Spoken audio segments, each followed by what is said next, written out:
Oke guys, balik lagi jauh dekat setelah minggu lalu kita libur dan hari ini kita mulai lebih cepat ya. Tadinya kita mau mulai jam 7, tadinya malah mau jam 6 ya. Tapi tidak mungkin karena memang tamu-tamu kita ini lebih sibuk dari PNS ya. Pegawai Nagita Slavina. Oke, selamat datang Om Aryo Andrianto dan Om Garindra Kartasasmita. Siap. Betul ya? Iya. Mereka ini, wah ini kayaknya baru pertama kali nih bareng nih. Biasa dulu Om Aryo sendiri, dulu Om Garin sendiri. Ini mereka combo dua-duanya pengurus inti lah ini. Ketumnya sama sekjennya. Luar biasa. Selamat datang Om Aryo. Selamat datang kembali Om Garin. Thank you Rupe. Yang kita mau bahas kali ini adalah Stop Vape Illegal ya. Ya. Yang kayaknya pengalian isu nih. Pengalian isu pengalian isu dari KDRT dan prank KDRT. Ya. Itu kan yang lagi hot itu kan ya. Tapi buat industri kita vape legal ini suatu yang penting untuk dibahas gitu ya, karena sebenarnya ini memperingati 1 Oktobernya ya. Mungkin kita remind sedikit, sebenarnya dari 18 Juli 2018 itu sejak Hari Vape Nasional diberlakukannya itu kan 1 Oktober. Dan 1 Oktober 2022 ini berarti 4 tahun nih bercukai. Yang tiba-tiba kalau diangkat isunya adalah banyak vape-vape yang tidak bercukai. Sepertinya karena event kemarin. Ya. Dan kita juga baru tahu ternyata 1 Oktober tuh hari bea cukai. Oh gitu? Iya tadi baru dikasih gitu? tahu. Oh hari bea cukai, ulang tahun bea cukai? Iya. Oh kok pas? Tahu saya kesaktian Pancasila sih. Oke. Tapi betul Om, gara-gara event kemarin nih kayaknya. Kalau dibilang karena event kemarin untuk vape ilegalnya ini, sebenarnya ini ilegal kan udah ada dari kemarin-kemarin lah gitu. Ya dari awalnya. Dari 2018 itu ada ilegalnya. Gitu. Dari tahun lalu juga kita udah merhatiin udah banyak yang ilegal. Tapi belum segitu masifnya gitu kayak di tahun ini gitu ya. Kita juga nggak bisa bilang ini karena vape, tapi karena vape ini kita jadi lebih melek aja gitu. Kita lebih melek. Jadi trigger karena kelihatan nih ya sekarang. Bea cukainya juga melek gitu. Oke. Gitu ya karena kan di medianya rame, di media nasionalnya kita kita jelek banget gitu di mata nasional gitu. Berarti ada yang nulis ya artikelnya ya. Banyak. Wah banyak. Gue cuma lihat link yang ada di grup doang. Di luar itu gue gak nge-search gitu. Waduh dikasih bahan ini media nih. Tapi sebentar mungkin terserah sih Om Garin atau Om Aryo yang mau jelasin. Definisi legal dan ilegalnya dulu lah. Mungkin yang harus dijelaskan itu dulu ya. Karena mungkin ini kan spesifiknya ke liquid ya. Semua yang ada yang bercukai kan liquidnya aja gitu. Berarti mod kan enggak. Dip kan enggak, kapas kan enggak ya gitu. Sebenarnya kan definisi ilegalnya itu gimana Om? Mungkin standar paling mudahnya tidak bercukai. Tidak bercukai? Ya, karena itu mudah dilihat secara fisik kan. Dia nggak ada labelnya. Tapi kadang-kadang kan cukainya sekarang nggak kelihatan Om. Ada yang di dalam kardus. Sebenarnya itu harus di dalam kardus atau enggak gitu? Kalau untuk open system ya ditempel di botolnya karena objek cukainya itu liquidnya. Tapi kalau closed system objek cukainya itu cartridge-nya atau unitnya. Jadi kalau kita ngomong closed system pot atau disposable pot, objek cukainya itu cartridge-nya. Kalau kita ngomong disposable yang sekali pakai, objek cukainya berarti device-nya. Jadi pitanya ditempel di box-nya. Begitu boxnya dibuka langsung ketemu objeknya begitu. Karena nggak ada cara buat ngeluarin tanpa ngerusak boxnya. Betul. Jadi intinya ada cukainya itu harus rusak ya pada saat liquidnya itu digunakan gitu atau cartridge-nya digunakan. Karena supaya nggak dikletek ditempel lagi kan. Nah kalau yang hasil kletek itu termasuk ilegal nggak? Misalnya dikletek terus ditempel di tempat lain, itu ilegal juga kan? Ilegal dong. Tapi kan ada cukainya. Kan kalau dikletek kan pasti kelihatan. Maksudnya dikletek tapi rapi gitu. Oh saya tahu caranya ngeletek rapi loh. Karena saya tukang foto, kadang-kadang dikasih kan ada cukainya. Kita kan kalau motret ya kurang cantik lah kalau cukainya. Kita tahu cara ngelepasin ininya. Perfectly bisa ditempel lagi bisa kita. Apalagi kalau baru. Kalau udah lama emang gak sulit ya. Tapi kalau baru gampang ini. Anak handphone pasti bisa. Nah kayak gitu ilegal juga kan berarti Om? Ya yang utama pada saat misalnya Om Dupe pindahin ke botol lain, lalu botol yang baru itu mau diserat atau dijual ke orang lain kan dia udah ada cukainya. Nah yang botol yang cukainya pitanya diambil itu kan nggak bisa dijual. Oh udah habis soalnya. Udah habis. Kalau dibuka berarti udah sobek dong. Oke. Ya itu ilegal juga ya gitu ya. Nah apa sih yang menjadi concern-nya Om? Maksudnya kenapa ini jadi movement yang digelarkan APVI saat ini gitu, Stop Vape Illegal? Ya kita banyak faktor sebenarnya. Ya salah satunya kerugian industrinya lah. Ya jelas produk ilegal itu pasti merugikan produk-produk yang legal gitu. Ya di saat persaingan usaha di yang satu legal dan yang satu ilegal, ini kan pasti ada kecemburuan sosial sama teman-teman yang legal gitu. Nah yang legal ini kan akan jadi ngerasa dia nggak bayar cukai. Udah gitu cukai kita bukan yang murah gitu. Cukainya lumayan harganya gitu. Dengan adanya perbedaan harga itu kan itu akan jadi kecemburuan sosial lah gitu. Sedangkan market akan memilih barang yang lebih murah gitu. Nah itu kan yang jadi masalah besar gitu. Nah itu mungkin salah satu ya concernnya lah gitu. Dengan kita pengen ngebasmi lah ibaratkan si barang-barang ilegal ini gitu. Gitu. Sama yang jelas barang-barang yang ilegal ini kan tidak dengan pengawasan cukai, ya pengawasan ya cukai lah gitu. Kalau barang-barang ini ternyata isinya dipakai macam-macam, ya ini kan takutnya kejadian yang berapa tahun lalu ini akan 2019 ya akan terjadi lagi. Ternyata nanti diisi macam-macam lah, ada yang aneh-aneh segala macam, tiba-tiba itu kan kita nggak bisa lihat gitu pemainnya siapa di situ dan tanpa ada kontrol dari pemerintah gitu. Nah sedangkan kalau yang bercukai kan ya kita minimal kita dikontrol gitu, brandnya jelas siapa, dia punya NPWKC-nya siapa gitu. Kalau misalnya itu barangnya bermasalah, pemerintah sudah tahu gitu, ini yang harus kejarnya kemana gitu. Dengan tidak ada cukai, ya ini kalau ada apa-apa mau kemana? Kalau nggak ada cukai itu artinya kan berarti mungkin dia tidak terdaftar ya, perusahaannya. Jadi misalnya, berarti ini pasti PT brand-brand nggak jelas nih, ya kan yang mungkin nggak tahu pabriknya di mana, gitu kan? Asal. Oh enggak, banyak juga brand itu justru brand terkenal di luar negeri. Oh brand terkenal di luar negeri. Macam-macam lah, macam-macam. Oh oke, berarti ini maksudnya liquid import yang tidak terdaftar. Iya. Jadi dia belum punya importer resmi. Gitu, dia masuk ke sini nggak bayar import tax, nggak bayar cukai, nggak bayar PPN. Saya pernah tuh kena case begitu karena saya pernah motoin buat satu produk Amerika waktu itu. Lumayan gede packagingnya waktu itu 100 milian ya kalau nggak salah, botol kaca lagi, botol kaca 100 mili, ya udah tau lah brand apa cuma satu ya. Itu ditahan sama bea cukai karena nggak ada cukainya. Saya tahu, saya bilang Pak, ini saya cuma buat motret, saya bilang kan nggak ada yang masukin di sini, nggak ada yang jual di sini, tapi nggak boleh peraturannya kalau ini harus didaftarkan kata dia. Ya akhirnya win-winnya gini, oke lah saya cuma butuh buat motret. Bapak buang aja liquidnya, botol kosongnya saya ambil boleh Pak? Kayak gitu boleh? boleh. Tapi saya suruh ke kantor. Saya suruh ke kantor, dibuang di sana, gitu. Di airport sih. Itu masih di airport tuh barangnya. Dibuang di sana, jadi saya bawa pulang botolnya doang. Di rumah saya isi lagi gitu. Isi aja liquid yang lain gitu. Itu gak menyalahi peraturan. Ya. Saya bisa kerja dan toh gak dijual gitu kan ya. Tapi mungkin yang kejadian sekarang banyak yang beli online bisa sih kalau gak salah saya. Beli online dari luar negeri masuk sini. Nah tapi bukannya kalau masuk sini tuh dicek Om sama bea cukai? Ya itulah. Itu dia. Itulah problemnya. Problemnya sebenarnya di situ gitu. Jadi ya, ini gue nambahin dikit ya. Yang pertanyaan pertama terus gue nanti jawab yang pertanyaan kedua. Jadi yang pertama, salah satu concernnya kenapa vape ilegal ini perlu banget kita berantas. Karena kita itu kan sudah mengajukan regulasi dulu tahun 2021. Kita sudah mengajukan perubahan regulasi untuk di tahun 2022. Di mana closed system itu dihitung tarifnya bukan per cartridge atau per unit lagi, tapi sudah dihitung per mili. Jadi semakin gede volumenya, makin gede bayar cukainya.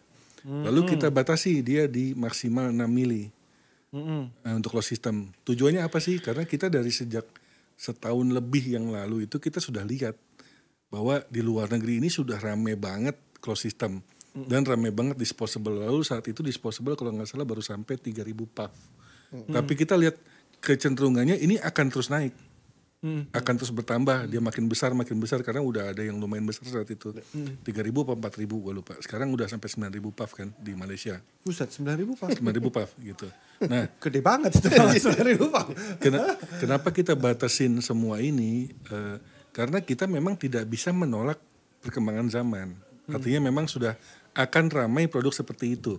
Bahwa sebentar Om, 9.000 puff tuh gede banget dan banyak banget loh. Kalau sehari gue hitung-hitung sehari 300 puff ya. Gue pernah hitung pakai ini kan bisa dihitung gitu. Berarti itu bisa sebulan Pak. Bisa.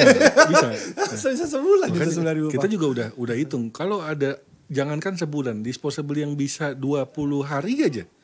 Buat apa lagi orang beli liquid? Pertanyaannya kan gitu. Jadi kita coba batasin. Dulu saat itu kita berpikir batasin ke 10 mili.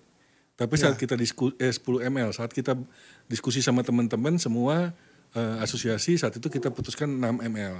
6 ml dan lalu itu berlaku akhirnya di Indonesia bahwa tarif closed system itu menjadi per mili dan pembatasannya betul-betul 6 mili seperti yang kita ajukan. Tapi ini kan dengan catatan legal ya.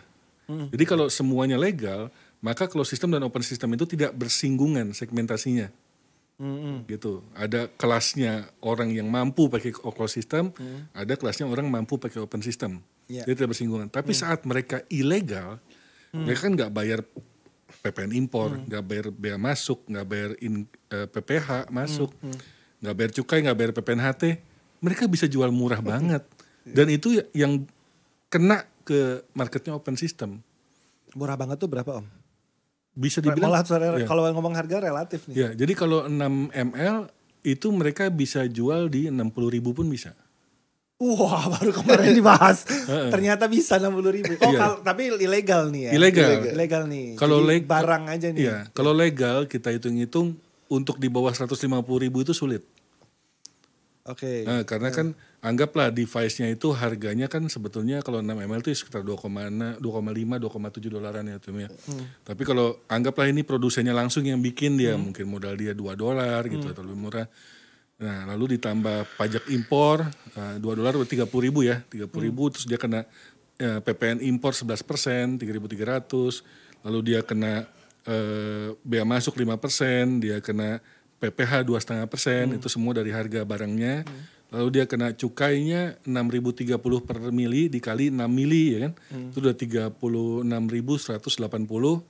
ditambah PPNH. Jago matematikanya Kak. Cepat ngitungnya. Tambah PPNHT-nya itu sekarang kan rate-nya 9,9%. Tadi 9,1 sekarang 9,9%. Dari HJE minimum. HJE minimum itu 35.250. Berarti PPNHT-nya 3.490. Nah itu di total sama ongkir dan segala macam itu modalnya tuh dia udah mencapai hampir 90.000 modalnya aja gitu. Untuk 6 mili itu tadi. Untuk 6 mili gitu. Belum lagi dia harus kasih margin retailer, margin distributor gitu. Itu kalau di bawah 150.000 sih berat. Itu sebabnya kita yakin bahwa marketnya closed system itu pasti beda sama open. Tapi apabila dia ilegal, dia bisa jual 60.000. Iya, 60.000 bisa 20 hari sih bye-bye Pak. Enggak, kalau 6 ml itu palingan cuma 6. Kalau 6 ml 5 hari lah. 5 hari. Seminggu paling. Ya, seminggu paling lama gitu. Iya. Oh, karena itu ya. Tapi kan belum, emang udah banyak Om. Nah, itu dia. Kalau kita tahu tahun lalu ya. Sebenarnya tahun lalu tuh udah ada yang ilegal ini. Tapi tahun ini jumlahnya gila banyak banget. Dan banyak. Dan setelah kita pelajari, ternyata pabrikannya sendiri itu nggak benar-benar ngerti regulasi kita. Jadi yang main itu orang-orang di Indonesia nih. Gitu. Gimana mereka tahu? Soalnya pabriknya gini Om, pabriknya itu suka nge-DM. Saya juga pernah di-DM. Pasti Om juga pernah di-DM Banyak. Do you want to sell disposable? Apalah dikasih katalog begitu. Ada yang pernah waktu masih ada WeChat dia udah langsung kasih PDF bla bla bla gitu. WeChatnya gue hapus, pakai DM dia. Kasih gambar gitu, banyak rasa, pilihan rasa. Mereka yang nawarin. Nah kalau kita mau jualan ya udah beli aja gitu, berapa gitu kan. Terus masuknya mungkin untung-untungan ya. coba dulu aja, beli dikit ya kan. Oh tembus nih. Tembus nih, diulang lagi. Mungkin kan gitu. Karena yang nawarin sana. Jadi mungkin pabriknya juga ya nggak care karena ada yang beli di sini gitu. Ya, jadi pabrik di sana itu memang beda-beda kelas juga, Om. Jadi kalau dia yang pabriknya lumayan besar atau brandnya lumayan ternama, dia justru lebih hati-hati. Begitu dia dengar sedikit, wah ada excise label namanya. Apaan tuh? Mereka langsung nanya. Jadi yang ngubungin asosiasi tuh banyak banget. Nanya, itu excise label gimana sih? Jadi gue mesti bayar pajak apa aja sih? Itu banyak. Tapi banyak juga yang mungkin pabriknya nggak sebesar itu, mereka nggak peduli. Yang penting mereka jualan aja. Apalagi yang jual OEM. Kalau OEM kan mereka nggak harus mikirin karena mereka bukan jual brand kan, cuma jasa, mereka nggak mikirin. Oh tapi sebenarnya bukan yang mengurus tuh harus kalau itu impor ya importirnya. Iya. Kalau importirnya resmi, kalau importirnya nggak resmi, orang-orang. Oke, sebentar. Tapi maksudnya gini, bisa nggak factory-nya yang terserah mau di Amerika, mau di China, mau di mana, mereka yang mengurus itu bisa nggak? Bisa. Oh bisa. Kan setahu saya PT-nya nih biasanya PT lokal nih gitu. Kan belum ada yang PT-nya Suicide Bunny gitu kan belum ada gitu. Iya, maksudnya mereka harus buat PT di sini. Harus PT sini. Entah itu PMA atau mereka kenal orang Indonesia dijadikan sole importer lah. Oke, kayak Creative Lab ya, kan mereka megang beberapa brand pakai nama dia gitu. Oh, jadi kalau misalnya katakanlah siapa sih yang main Wotovo gitu misalnya. Wotovo bikin disposable, bikin PT Wotovo gitu, tapi kantornya sana nggak bisa. Nggak bisa, harus ada perwakilan sini. Oke, itu yang mungkin mereka nggak tahu cara ngerjainnya, satu malas ngerjainnya karena kelamaan mungkin. Oke, tapi ternyata banyak yang masuk. Banyak banget.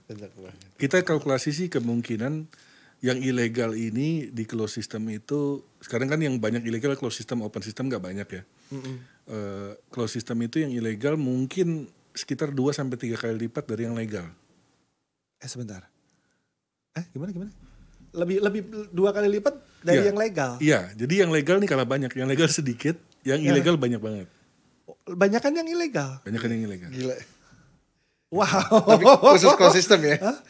Hitungannya dari closed system. 2-3 kalinya pasar closed system yang ada di Indonesia sekarang. Berarti banyak guys, coba cari guys.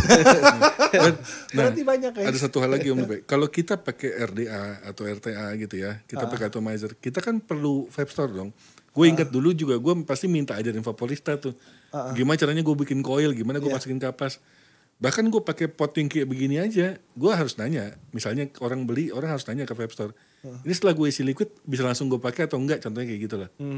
Terus ngisinya kayak gini bener enggak? Kok gue coba ngisi belepetan terus gitu kan.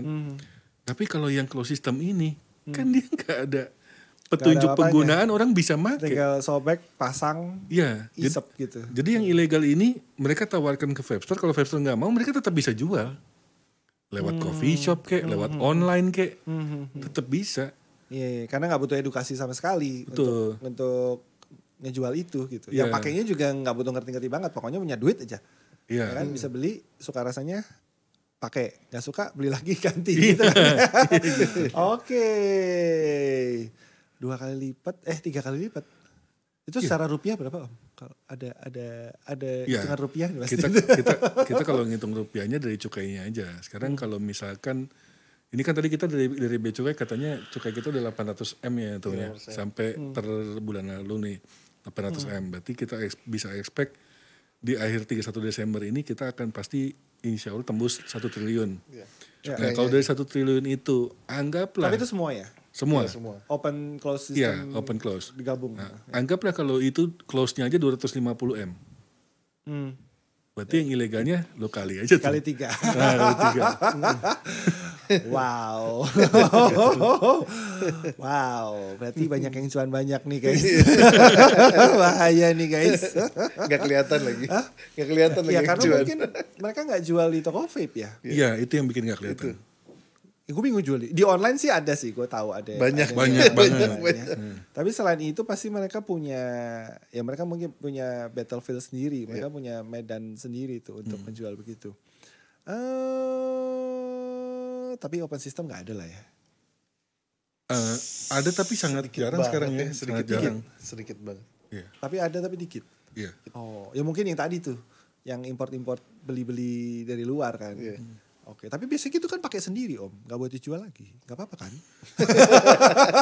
Saya bukan belain nih, tapi kan, tapi kalau nggak diperjualbelikan sebenarnya salah nggak sih Om? Buat pakai sendiri 1.000 gitu ya, 1.000 buat pakai sendiri. Loh, kalau kayak Munte, banyak Munte banget. itu kan unicorn milk kan, ya dari dulu sampai sekarang pakai gitu. Tuh Om Munte diomongin tuh. Iya. Kalau dia dijual 1.000 dibeli tuh dipakai sendiri, enggak bakal gue jual gitu. Oh tapi sebentar, ngomongin soal ilegal lagi sebelum kita ngomong ke mungkin apa sih dampak lebih jauhnya. Ngeteng liquid, itu ilegal juga kan Om katanya? Ngeteng itu misalnya, beli dalam kemasan lebih kecil. Ya misalnya mungkin sekarang ada 100 ya, tahun lalu kan ada 100 diketeng jadi 10 mili, 15 mili. Itu kan juga yang ilegal termasuk ya. Iya.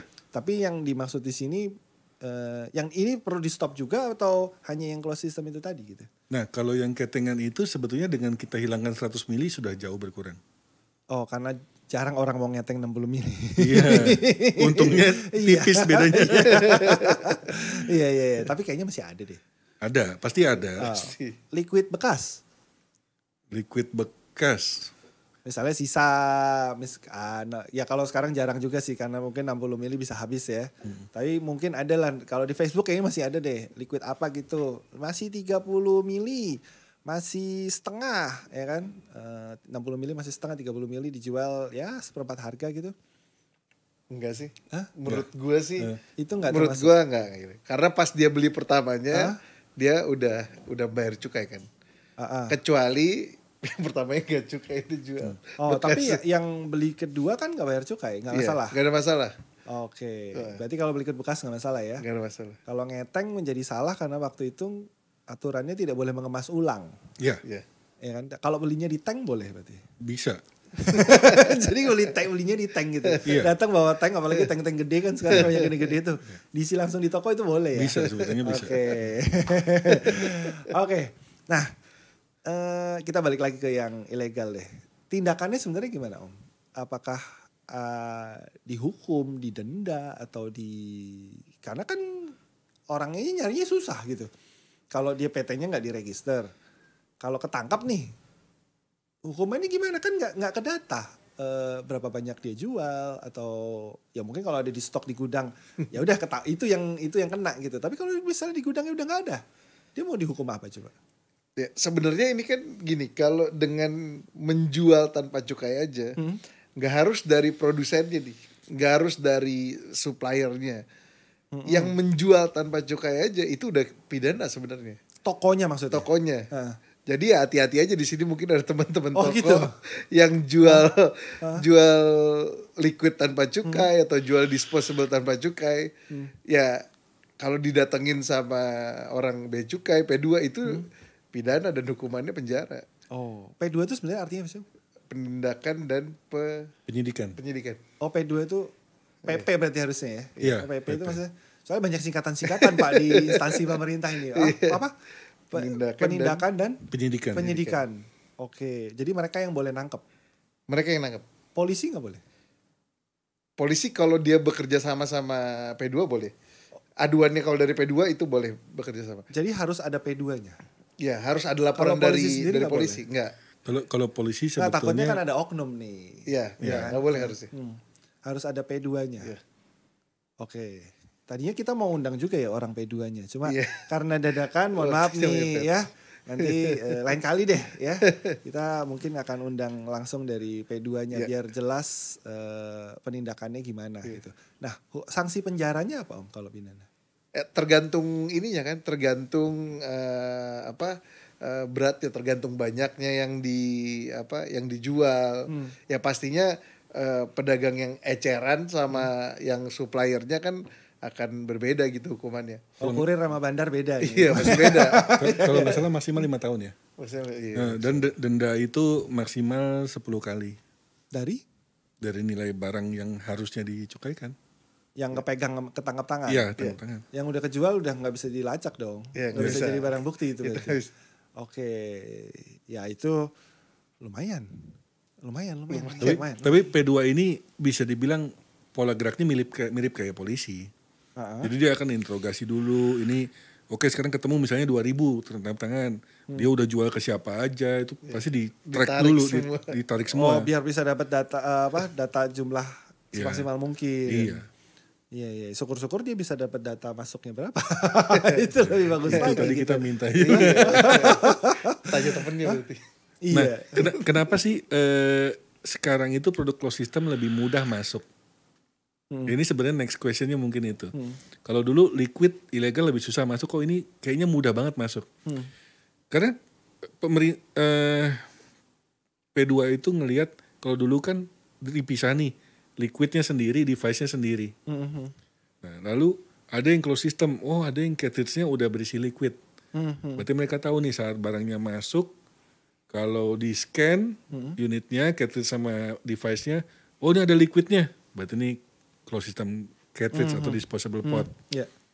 Ini nggak ada liquidnya, berarti ini kosong. Device buat open system. Iya, cartridge kosong. Iya, berarti dia HS code-nya nggak masuk ke e-liquid tapi ke elektronik lainnya, gitu kan. Nah, disposable ini dia kan nggak bisa dibuka tuh. Nggak bisa dibuka. Ya, liquidnya ada di dalam. Liquidnya dari dalam. Terus ada gabus ikannya. Nah. ya kedeteknya padat ya berarti. Iya, itu.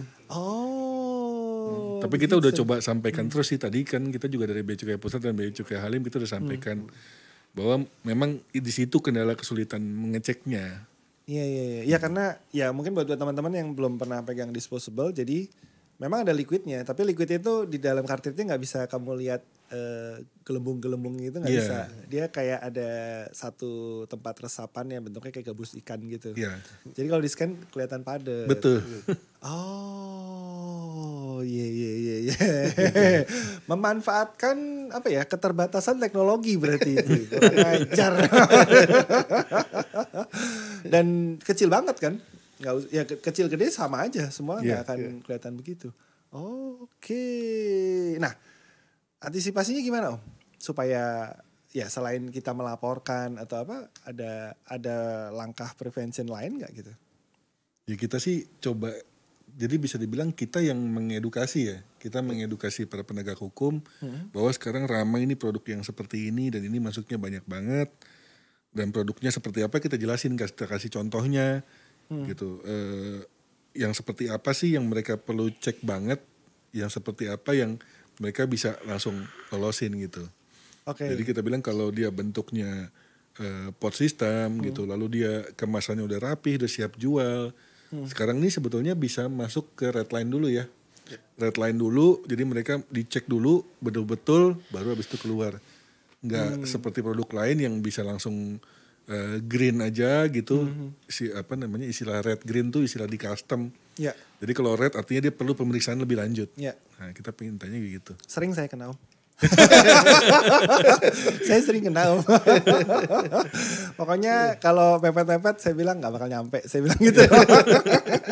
Udah 2 minggu lagi mungkin baru nyampe rumah saya bilang. Karena pasti dibongkarin gitu. Tapi saya mau banyak pun biasanya dibuka cuma 1 sih. Bisa ada 6 atau ada berapa dibuka 1 aja gitu. Tapi mostly kalau saya kan barang-barangnya masih open system ya. Disposable kebetulan belum ada yang nawarin. Kebetulan, tapi nggak tahu bulan depannya mungkin tambah banyak. Sebenarnya disposable itu kan sudah ramai di luar, mungkin ada yang 2 tahun lalu, ada yang setahun lalu lah, setahun lalu lah mungkin kita yang pasti. Tapi kenapa di Indonesia ini kayaknya baru kelihatan sekarang gitu? Ya itu, ini ngomongin yang legal. Kalau yang ilegal tadi tahun lalu udah masuk. Oh gitu. Nah, kenapa nggak dilegalin dari tahun lalu gitu? Nah, atau paling nggak awal tahun ini deh gitu. Tahun lalu juga sebenarnya udah regulasinya udah ada tapi nggak ada maksimalnya. Iya, tahun lalu tuh regulasinya malah berapapun ml-nya dia cuma bayar 17.000 cukainya. Oh gitu? Iya. Gelondongan. Oke. Tapi udah nggak berlaku ya, 2022 berubah. Nah, kenapa di awal 2022 ini ada nggak sih sebenarnya yang coba masuk atau bikin atau? Yang legal? Legal. Udah ada? Udah. Tapi nggak kelihatan, baru kelihatan kemarin ini gitu, kelihatannya ilegal lagi. ya itu karena mereka bisa jualan dengan mereka tidak harus menggunakan vape store untuk sarana jualnya.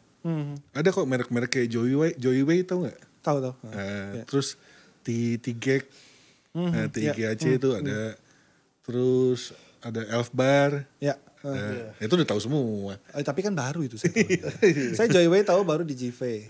Ya kan, Elfbar baru tahu kemarin di Fair. Snow Plus sudah ada tahun lalu. Oh ya Snow Plus. Iya Snow Plus. Iya kalau Snow Plus saya tahu tahun lalu. Oh, tapi belum sebanyak di Malaysia. Kalau Malaysia katanya udah 90%. Kalau Malaysia itu kan dari liquid botol pindah semua ke disposable kan. Iya. Akhirnya karena memang tidak ada regulasi, tidak ada cukai. Jadi orang jual disposable itu bisa murah dan bisa karena dia nggak ada batas regulasi pembatasan, jadi orang bisa jual sampai 9.000 puff bisa. Gitu. Oke, makanya orang-orang Malaysia pindah ke Indonesia ya. Bagi-bagi pot di event. Ada yang mau jualan liquid lagi di Indonesia katanya. Iya. Di sana udah susah gitu. Nah kenapa nggak mereka main dispo aja gitu? Yang mana di Malaysia? Yang di Malaysia. Banyak. Oh banyak juga yang main dispo. Banyak. Tetap main juga sebenarnya. Main juga. Dari mereka tadinya main liquid jadi main dispo. Oh ya karena yang jalan itu gitu. Iya. Kalau ya terserah kalau mau ngotot bikin liquid silahkan ya kan. Itu berlaku juga buat yang di sini. cuma bedanya kalau Malaysia itu mereka lebih lebih reaksi bukan aksi. Jadi asosiasinya itu menunggu kan. Mereka menunggu dari dulu. Mereka sampai sekarang mereka belum legal. Gitu. Karena mereka gayanya gitu menunggu. Kalau kita enggak, kita apa yang kita lihat di tahun depan kayaknya bakal begini, kita udah susun dari tahun ini gitu. Oh iya. Kalau mereka bukannya punya ancaman yang lebih serius ya, Generation Endgame atau kalau nggak salah. Iya, Generation Endgame. Jadi Menteri Kesehatannya tuh siapa gitu, pokoknya bikin satu rancangan undang-undang yang berarti orang di atas, saya lupa 17 atau 18 tahun udah gak boleh beli itu gitu. Jadi dia gak potong yang jual, tapi dipotong yang make gitu. Iya, di atas 17 tahun. Jadi mereka kan lagi berusaha legal nih. Lagi berusaha legal, coba ke kementerian, banyak kementerian, tapi lalu bersambut dengan Kementerian Kesehatan. Di sana beda sama di sini. Di sana Kementerian Kesehatannya ngelihat, oh ini bernikotin, berarti urusannya sama gue. Kebalik kalau di kita. Di kita kan, ini bernikotin, berarti bukan urusan gue gitu kan. Gitu. Kebalik. Nah, tapi Kementerian Kesehatan di sana mau melegalisasi dengan catatan-catatan bahwa maksimal nikotinnya sempat ada diskusinya tuh 10 mg. Lalu ada generation endgame itu. Nah, sekarang asosiasinya sedang coba gulirkan berita-berita atau regulasi dari Selandia Baru di mana generation endgame itu hanya berlaku untuk produk konvensional, nggak berlaku untuk produk yang baru. Oh gitu. Gitu. Jadi mereka masih lobby negosiasi gitu. Oke, ya beda lah ya. Itu salah siapa tinggal di Malaysia. Tapi tinggal di Indonesia juga tidak kalah serunya ya. Karena ternyata ada yang tidak setuju juga dengan disposable. Mau dibahas gak Om? Boleh aja sih. Boleh? Terserah. Oke, ya ini bapak-bapak ini juga kalau saya sering ditanya sih di Fair yang nanya saya di vlog beberapa influencer itu. Pertama yang diomongin soal tiket lah, tapi nggak usah kita bahas ya. Itu nggak penting, bukan topiknya gitu. Tapi ada yang nanya, pertanyaan semua sama. Setuju nggak sama disposable? Terus saya jawabnya gini, emang bisa nggak setuju? Ya kan saya bilang setuju, udah pertanyaan selesai ya kan. Tapi kalau saya bilang enggak, ya kan aneh. Ya kan saya nggak setuju gitu. Emang bisa nggak setuju gitu? Lah yang bikin udah ada, ya kan. Tinggal bisa diperjualbelikan atau tidak. Kan pertanyaannya cuma itu gitu kan. Nah ya udah lanjutannya pertanyaan kalau saya dianggap setuju ya dengan saya menjawab gitu. Nanti yang open bagaimana gitu. Ya kalau ini sih masih ada yang pakai ya gue rasa jalan-jalan terus sih. Gak akan, gue rasa ya saya rasa marketnya akan beda. Karena yang bisa beli, ya Pak Karin tadi ngomong ya. Yang bisa beli disposable, closed system juga kan udah kelihatan. Closed system lah terutama yang kelihatan sekarang. Yang bisa, kemarin siapa yang cerita di waktu kita di Cirebon ya. Dia pindah ke open system lagi dari closed system, salah satu merek yang hype juga.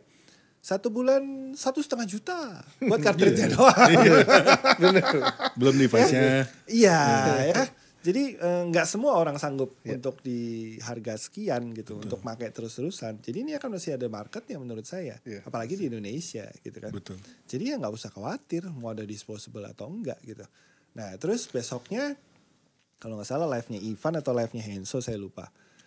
Ivan deh kayaknya kalau nggak salah. Ivan ngomong kalau ada disposable 50.000 matilah kita. Intinya gitu lah ya. Kalau 50.000 matilah kita.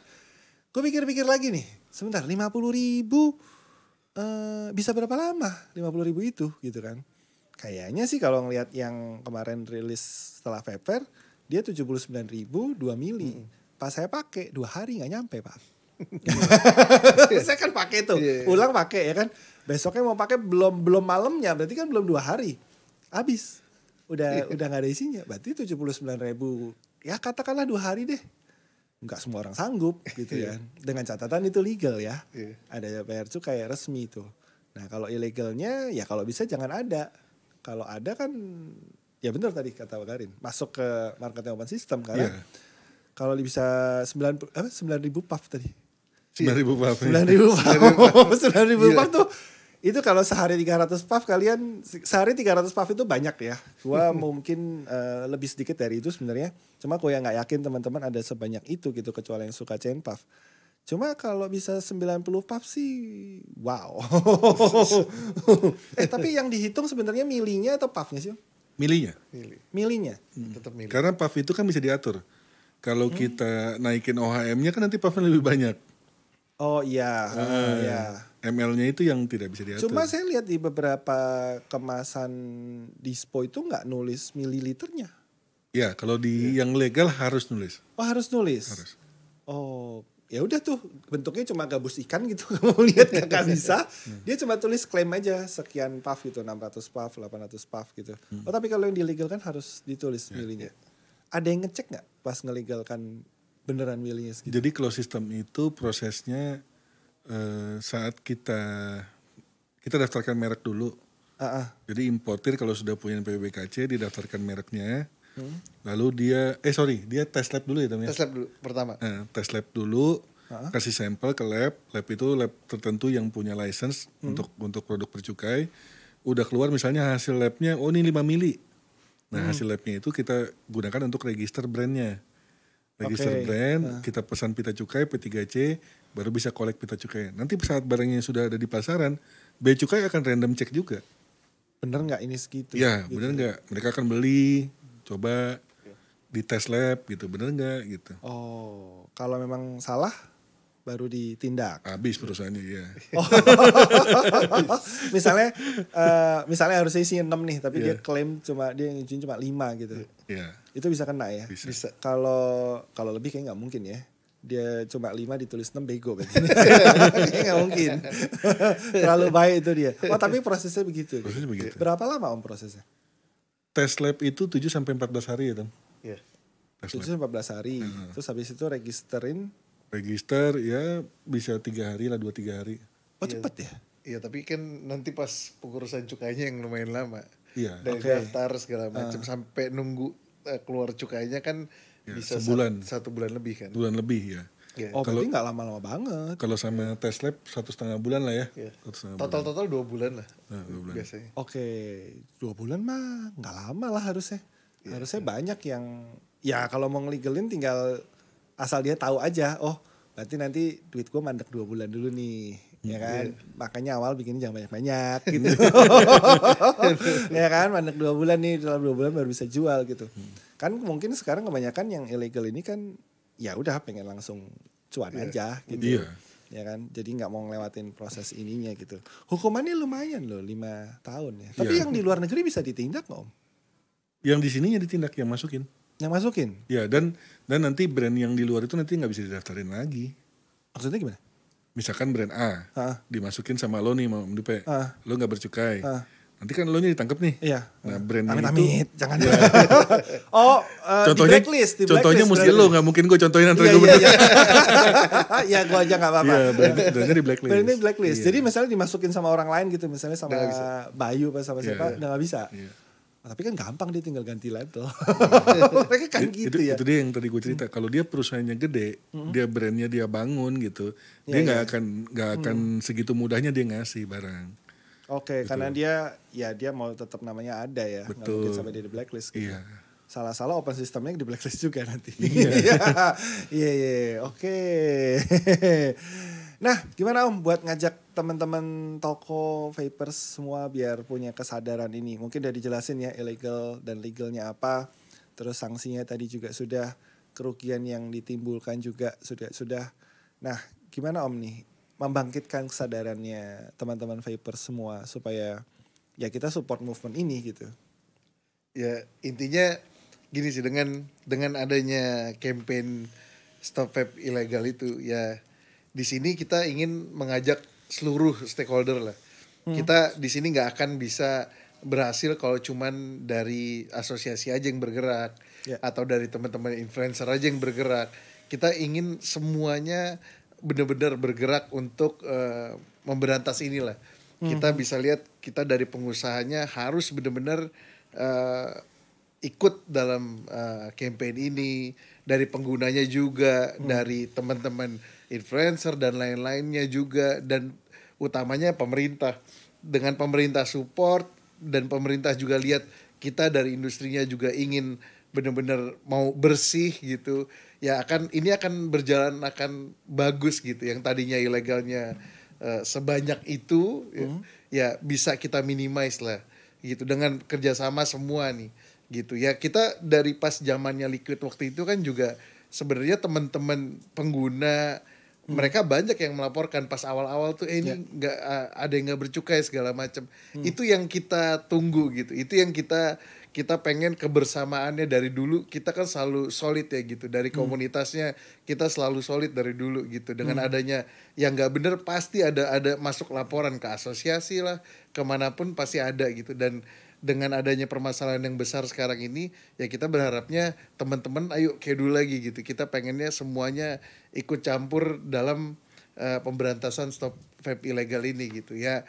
Pastinya teman-teman pemerintah yang menindak akan lebih mudah gitu dengan adanya masukan-masukan dari stakeholdernya gitu ya. Misalnya ada bukti laporan, ada yang jual di sini, penindakannya kan akan lebih cepat gitu. Itu sih yang kita harapkan ya, semuanya ikut benar-benar ya bergandengan tangan lah untuk benar-benar memajukan industrinya gitu dengan memberantas yang ilegal gitu. Oke.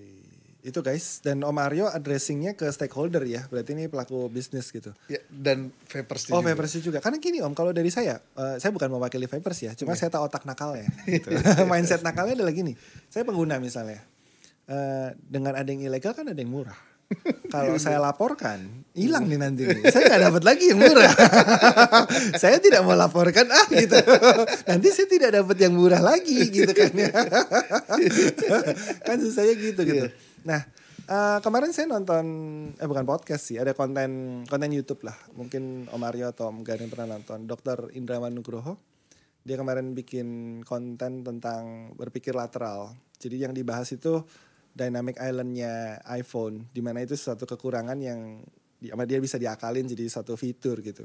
Dan cara mengatasinya adalah ya bukan dihilangin itunya poninya itu, tapi dibikin ya fitur baru gitu.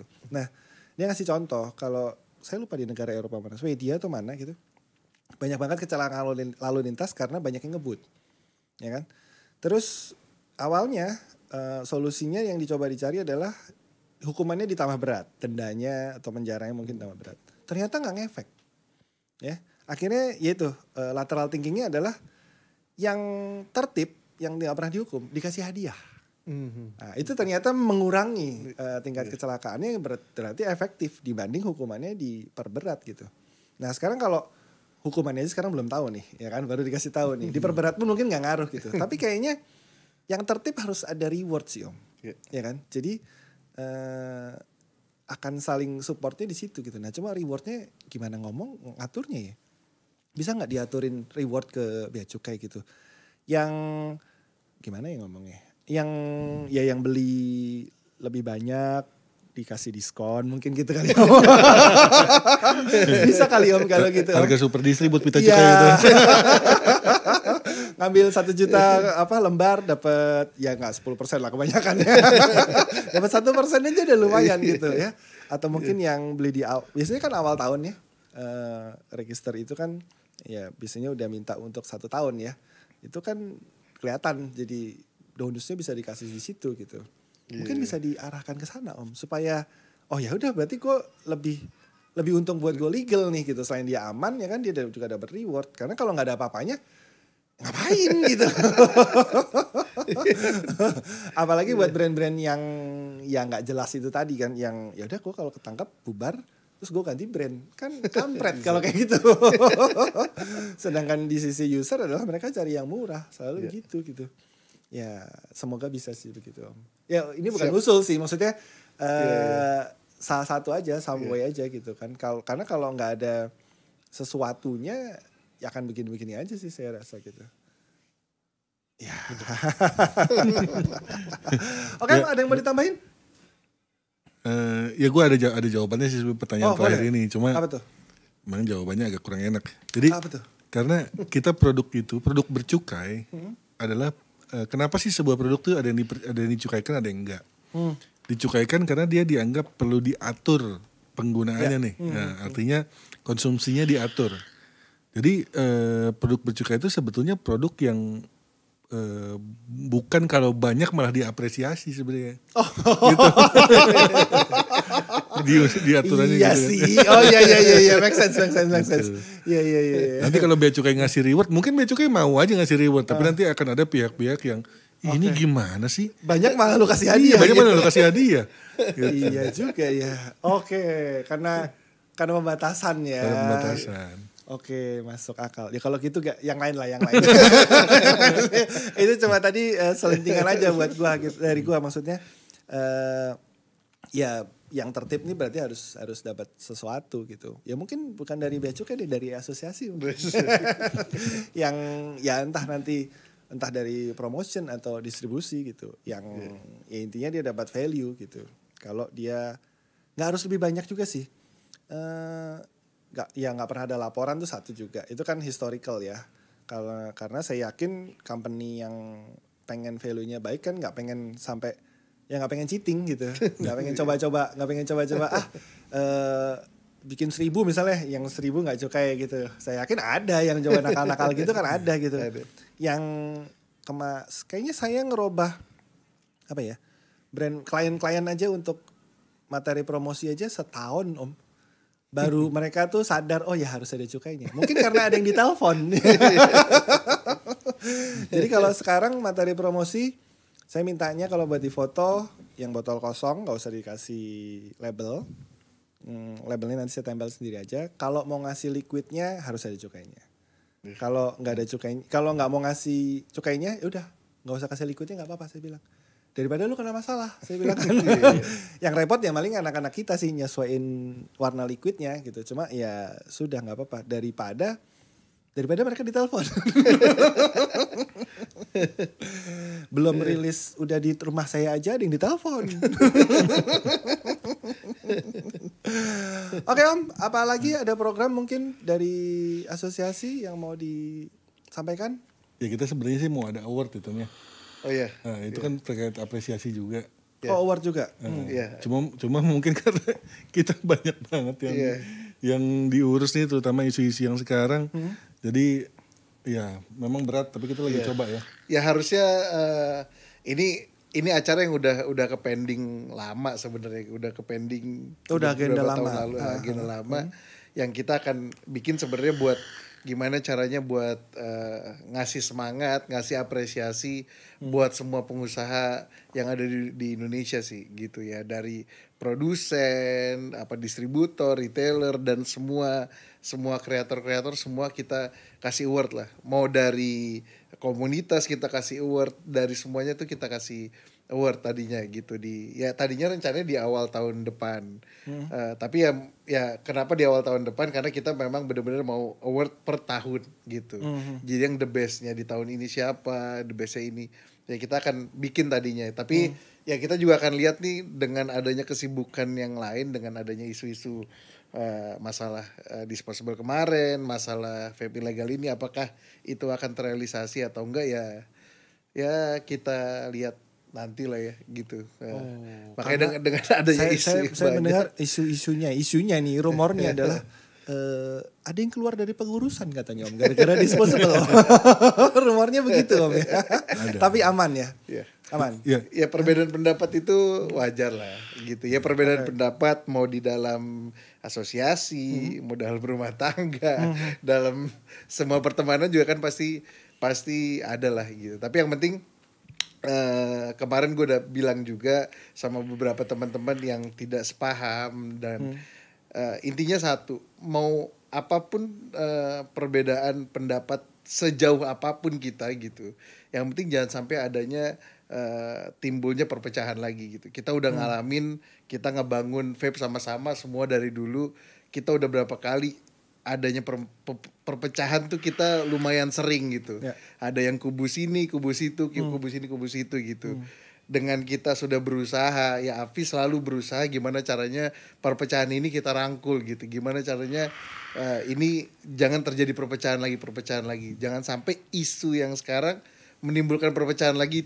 Itu yang gua sama teman-teman Afi itu udah ya wanti-wanti lah kemarin gitu dari ya jangan sampai adanya perbedaan pendapat kita jadi pecah lagi kayak dulu, apalagi perpecahannya makin besar ini yang kita jangan sampai terjadi gitu ya. Kita waktunya berbarengan buat ngebangun industrinya, karena musuh kita sebenarnya kan bukan teman sendiri. Musuh kita lihat di depan ada perusahaan-perusahaan dari China, perusahaan segitu besar-besarnya itu gitu yang kita harus benar-benar hadapi bersama gitu. Makanya itu yang cukup gue berasa gue sama teman-teman yang lain agak sedih sih gitu di saat kita harusnya fight sama musuh kita sebenarnya gitu, kitanya malah ada perpecahan. Itu yang kita agak sedih gitu sebenarnya gitu. Bukan agak sedih sih, sebenarnya sedih banget.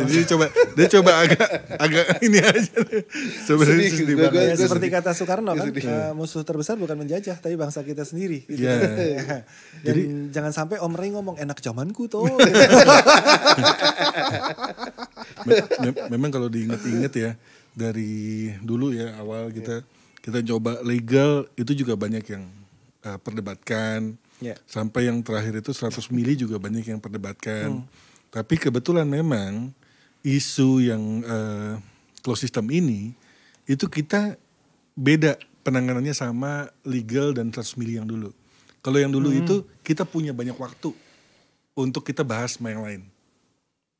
Gitu. 100 mili juga, 100 mili itu terjadi di 2022, tapi kita sudah pikirkan di pertengahan 2020 ya, sebelum Munas kita.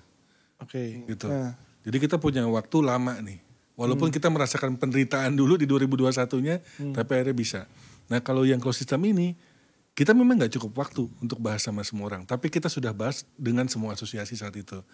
Ada APNINDO, ada AVI, ada API, ada APVI, siapa lagi? Udah 4 itu ya. Nah tapi saat itu API memang sedang di luar kota, jadi akhirnya ikut sama kita via Zoom. Gitu, via Zoom sambil di perjalanan lah gitu. Nah itu kita lihat di luar negeri gimana sudah ramainya disposable di luar negeri. Dan di Malaysia liquid sudah mulai dari produksi liquid pindah jadi main dispo gitu ya. Jadi kita butuh segera, saat itu kita September, sedangkan Oktober, November tuh biasanya sudah finalisasi regulasi. Bahkan sampai 21 Desember tanggal 29 2021 itu gua sama teman-teman API itu kita masih di Bea Cukai untuk mengamankan regulasi kemasan. Regulasi kemasan itu bukan hanya soal 100 mili, tapi juga maks pembatasan 6 ml itu. Gitu. Nah jadi ini memang mungkin ada teman-teman yang kecewa merasa tidak diajak bicara gitu. Sekarang udah seperti ini gitu kan. Tapi seperti ini itu adalah yang memang kita sudah pikirkan dan sudah kita tetapkan. 6 mili ini pembatasan itu memang yang kita ajukan persis. Gak ada kurang, gak ada lebih. Gitu. Memang ada bedanya di perhitungan tarif cukai per milinya. Kita tadinya expect lebih tinggi yang kalau sistem lebih dari 6.000. Tapi Bea Cukai ada pertimbangannya saat itu adalah karena open sistemnya sudah tumbuh bagus banget, close sistemnya masih rendah sekali. Jadi Bea Cukai ingin memberi kesempatan sama yang close ini untuk tumbuh. Bukan berarti dikurangin terus gitu. Ya, jadi sifatnya cukai itu kalau menentukan kebijakan saat dia udah tumbuh bagus, malah justru dinaikin bukan diturunin. Gitu. Iya. Dikasih gerak dulu. Oke. Gitu. Ya kan tadi balik ke tadi kan pembatasan nih, begitu kelihatan banyak dibatasi dengan harga mungkin ngaruh sedikit ya. Mungkin. Gitu. Gue juga baru ingat tadi Om Aryo ngomong perpecahan yang kemarin-kemarin gue baru ingat. Terakhir perpecahannya soal SNI saya ingat. SNI. Itu lanjutannya gimana Om itu SNI? SNI liquid perumusannya udah selesai. Jadi SNI-nya sudah ada. Tapi ternyata SNI itu harus ada LS Pro-nya dulu, lembaga sertifikasi produknya. Jadi setelah regulasinya udah ada untuk SNI, dibentuk dulu LS Pro-nya atau lembaga sertifikasi produk. LS Pro ini nanti yang menjalankan itu. Yang membuka pendaftaran, melakukan tes. Sekarang belum ada? Ternyata belum ada kemarin. Jadi kalau yang produk-produk SNI yang lain itu panci apa segala itu sama prosesnya begitu. Nah jadi kita sekarang lagi mencoba bernegosiasi untuk LS Pro-nya. Kita sudah ajukan ke BSN ya, Badan Sertifikasi Nasional, Badan Standarisasi Nasional, untuk mereka tentukan siapa LS Pro-nya. Nah saat itu memang saat ini nggak semuanya gue bisa cerita soal ini karena kita masih ada lobby-lobby. Mereka karena ini SNI-nya dibentuknya oleh Direktorat Mintempar tuh minuman, bahan penyegar dan tembakau. Jadi biasanya labnya itu pakai lab yang dari direktorat itu di bawahnya. Atau labnya lab tembakau juga gitu. Tapi kita ada masukan lain menggunakan lab yang bukan dari tembakau. Misalnya lab kimia. Gitu. Karena ada hal-hal yang belum bisa gue ceritain sekarang. Kenapa sih lebih prefer yang sana daripada yang ini gitu. Ya kepentingannya beda lah. Oke Om, terakhir. Mungkin remind sedikit nih soal RPP kemarin. Ada update lagi gak Om? Nah iya, hari Kamis ini. Besok maksudnya? Iya Kamis besok ini. Kita diundang Zoom meeting dengan BPKN. Badan singkatannya banyak banget. Badan Perlindungan Konsumen Nasional. Nah, ini mau membahas tentang vape. Jadi mereka ini kalau lihat dari TOR FGD-nya, ini kan bentuknya FGD. Ini kita bakal ditanyain. Ntar FGD itu apa lagi Om? Forum Group Discussion. Ya. Kita bakal ditanyain kenapa lo bilang vape ini lebih aman daripada rokok gitu. Audiensi nih berarti sifatnya. Diskusi. Diskusi aja. Diskusi tapi karena ini bentuknya justru karena diskusi, jadi kita harus siap nih dengan argumen dan argumentasinya, betul ya. Karena penelitiannya apa nih, bukti penelitiannya apa? Kok lo bilang begini, kok Afi bilang begini. Nah itu yang kita harus. Jadi dan ini mungkin pertama kali ya, gue nggak tahu tapi kayaknya ini baru pertama kali dari sisi kita diskusi langsung dengan yang di seberang nih. Yang selama ini berlawanan dengan kita. Karena kesempatan itu hampir nggak pernah ada. Kita berusaha ngajak audiensi aja nggak pernah dapet ya. Susah. Tiba-tiba kita dapet nih akhirnya undangan Zoom-nya. Mungkin karena kemarin habis perang di sosmed kan. Iya. Gitu. Padahal sebenarnya kalau perang di sosmed kita kalah telak gitu. Habis tuh kita. Kalau di sosmed, waduh, sana viralnya gampang gitu. Kita tidak ada yang viral. Nah untuk Kamis ini gue udah minta beberapa teman-teman perusahaan-perusahaan untuk minta sumbang penelitiannya masing-masing, hasil risetnya masing-masing. Jadi penelitian apa aja yang harus gue tampilkan nanti untuk menjawab ini semua. Ya mudah-mudahan kesempatan ini bisa membuka mata tim seberang ini. Bahwa vape ini ya memang less harmful gitu. Dan tidak perlu diperlakukan sama gitu. Karena ini juga termasuk salah satu pertanyaannya. Iya kan? Gitu. Soal RPP itu. Kenapa kita minta tidak diperlakukan sama? Iya. Kan memang yang ditolak itunya kan. Iya. Oke Om, semoga sukses dengan diskusinya besok. Karena berarti kan semua tergantung sama Om nih. Yang mau support data boleh teman-teman brand lain ya, mungkin yang pernah neliti apapun mungkin bisa membantu banget gue yakin. Karena kalau udah kayak gitu kan berarti harus ngasih bukti nih. Nggak bisa cuma dijawab saya udah nge-vape 8 tahun saya sehat-sehat aja kan nggak bisa begitu kan nggak bisa begitu kan harus ada data ya berarti ya. Oke, terima kasih Om Mario, terima kasih Om Garin. Ada yang mau tambahin lagi karena mereka sibuk sekali katanya mau meeting lagi gitu ya.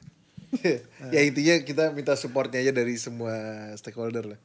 Gitu gimana caranya ya intinya support produk lokal apalagi yang legal gitu ya. Semuanya ya kita minta semuanya ya semua dari pelaku industri, semua dari penggunanya juga ya kita minta supportnya aja gitu. Jadi jangan pakai yang ilegal, apalagi jual yang ilegal. Gitu dia. Gue tambah dikit ya, tambah dikit ya. Ya, jadi karena memang kita sempat cukup sedih nih sebelum-sebelumnya. Jadi gue mumpung walaupun sebenarnya topiknya vape legal ya. Teman-teman yang mungkin dengar isu-isu boykot disposable dan lain-lainnya, yang mungkin tidak yakin bahwa regulasi yang sudah ada di 2022 ini bisa menjaga segmennya open system dari segmennya closed system. Guys, lanjutin. Mungkin tidak yakin bahwa regulasi yang sekarang ada itu bisa menjaga segmen open system dari closed system. Gue cuma ingin sampaikan bahwa terutama gue sama Ketum dan pengurus-pengurus lain di APVI yang memang ikut terlibat dalam perumusan regulasi ini, juga teman-teman asosiasi lain seperti Johan dari AVI, lalu BB dan Aga dari API, lalu saat itu ada Mark, ada Roy juga dari Apnindo gitu. Kita ini mikirin untuk semua. Kita nggak bisa. Jadi kan sekarang ada asosiasi produsen nih. Terus katanya mau denger lagi mau ada asosiasi retail gitu kan. Kita AVI itu tidak boleh berpikir hanya dari sisi produsen, hanya dari sisi retailer, hanya dari sisi distributor. Gitu. Kita harus mikirin semuanya. Jadi tidak mudah. Jadi kita nih nggak mudah gitu. Kita semua yang kita lakukan, percayalah bahwa memang ini kita udah pikirin benar-benar. Bagaimana produk ini tidak masuk secara ilegal, tapi dia bisa legal, berarti harus ada regulasinya kan. Karena kalau nggak ada regulasi pasti masuk ilegal. Betul. Gitu. Harus ada regulasi, tapi gimana caranya dia tidak memakan industri yang tempat kita lahir nih, open systemnya. Kita ngejagain gitu. Dan ini yang sudah kita kerjakan dan sudah berlaku sekarang. Kalau teman-teman masih ragu, itu is okay, itu pilihan. Terutama teman-teman retailer. Kalau merasa bisa atau mampu menjual produk closed system, apapun bentuknya ya, gue nggak mau sebut ini dispo, ini closed system. Apapun bentuknya, silahkan jual. Kalau merasa bisa. Kalau merasa nggak bisa jual, ya nggak usah stop. Gitu. As simple as that gitu. Tapi nggak perlu kita melakukan semacam boykot segala macam. Karena di lain sisi, di luar open system, kita juga harus fight. Ini ada kotak kantong kita, kantong vape open system. Lalu sekarang ada kantong closed system. Kita juga mau fight.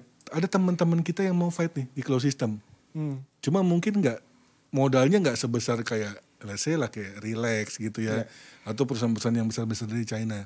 Nah, apabila kalian boykot ini, itu sama saja kita menyerah gitu di kotak closed system itu gitu.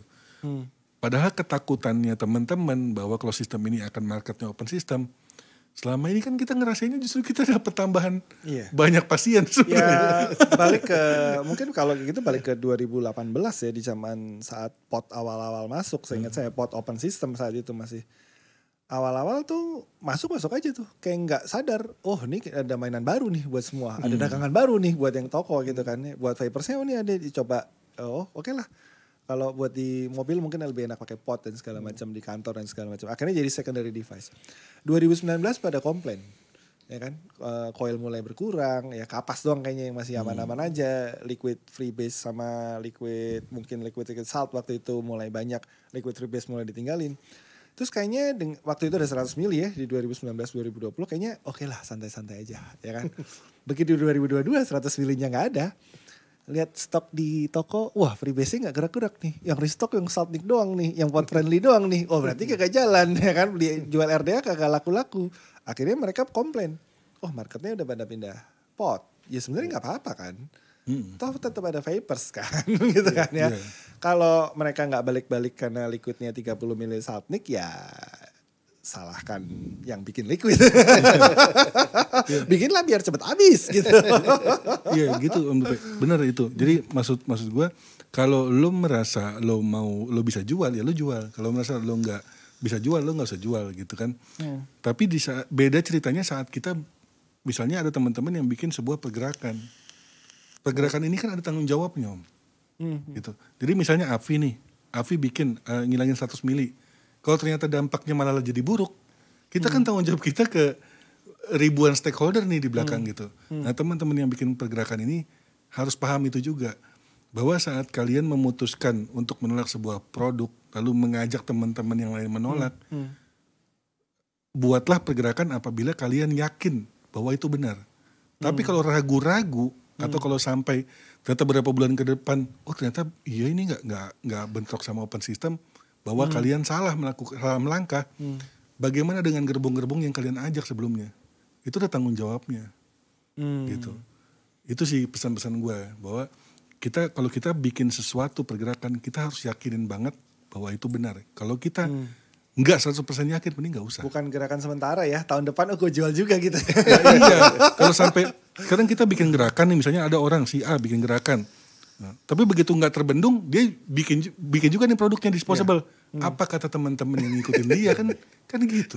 Iya. Biasanya gitu sih. Biasanya itu namanya gitu. Panutan jadi tai itu kalau kata Etaro tuh. Biasanya sih gitu. Jadi kita memimpin sesuatu tuh memang penuh tanggung jawab. Itu beban beratnya yang kita tanggung selama ini gitu. Ya, kalau perlu kerugian diri kita, kerugian diri kita. Iya, nah ini soal kerugian memang udah real. Kalau ketum ini udah rugi ratusan juta, bro.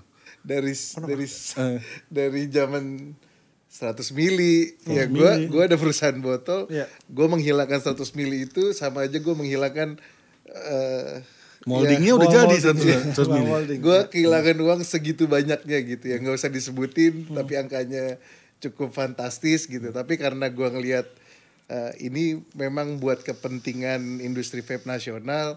Gue waktu itu dimarahin sama semua, termasuk keluarga gue sendiri, semua sama teman-teman sendiri. Tapi karena gue waktu itu yakin ini memang keputusan ini bener, akhirnya ya udah kita jalanin 100 mili dihilangin. Selain itu sebelum ini kan gue juga ada pembatasan 6 mili ini juga. Ya pembatasan 6 mili. Kenapa gue di saat gue bikin pembatasan 6 mili itu, gue memutuskan kita juga waktu memutuskan setuju dengan batasan 6 mili. Di saat itu gue lagi punya disposable 10 mili, 12 mili. Dan gue harus merelakan produk gue yang lumayan, gue waktu itu ordernya cukup banyak karena gue yakin waktu itu gue cukup banyak, tapi gue memutuskan harus 6 mili ini, ya udah. Memang karena kepentingan yang industrinya menurut gue lebih penting dibandingin ya harta gue, kepentingan gue pribadi. Itu sih yang gue sudah jalankan gitu. Jadi Pak Ketum ini istilahnya kalau dia bisa pensiun tahun ini sebenarnya udah pensiun. Udah balik rugi nih. Itu aja sih Om Dupe. Maksudnya kita sedih gitu kalau lihat dengar orang masih ngomong selentingan, masih nggak percaya, masih mikirin buat monopoli segala macam, kita udah capek. Gitu. Ya toh. Ya kayak saya waktu ditanya gitu, setuju nggak sama disposable gitu kan? Saya pengen mungkin akan bertanya balik tuh kalau diajak ke boykot gitu ya. Emang bisa diboykot? Malah bisa juga kalau ada pemain disposable ilegal yang mainin isu ini loh. Supaya nggak ada yang legal, ilegal aja di sendirian. Ya, bisa jadi. Konspirasi teorinya. Kita kan nggak tahu nih. Iya. Oke, ini pesan yang sangat full of story ya, maksudnya moral of story-nya memang kuat banget karena ya tadi Om Aryo juga ngomong ini saatnya semua bersatu gitu. Yang ombak yang datang nih, waduh. Kayaknya makin gede industrinya makin kenceng anginnya nih. Iya. Kalau dari saya sebenarnya ada yang saya pengen ilegalkan Om. Klon. Klon itu ilegal sebenarnya, ya kan, klon itu ilegal Pak ya. Kalau bisa bikin SNI-nya berarti. Bikin SNI-nya. Bikin SNI-nya. Nah, terus yang klon bisa disikat gitu. Nantinya bisa. Nantinya bisa? Ya prosesnya panjang, tapi berawal dari situ. Oke, nah itu ada satu cara, satu jalan. Karena ya itu merugikan juga ya. Merugikan desainernya, merugikan pabriknya gitu. Yang lebih merugikan tuh merugikan mindset penggunanya sebenarnya sih. Ya dibegoin aja sama barang-barang clone. Tapi ya udahlah itu dari gua pribadi.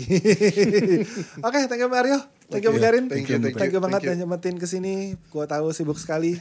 Thank you. Sukses besok buat hari Kamis dan movement-movement selanjutnya. Kalau ada info-info saya pasti dapat. Ya saya pasti dipanggil ke kantor nanti. Alright guys, kita ketemu lagi di Jauh Dekat minggu depan. Dan jangan pernah bosan berbuat baik. Bye-bye.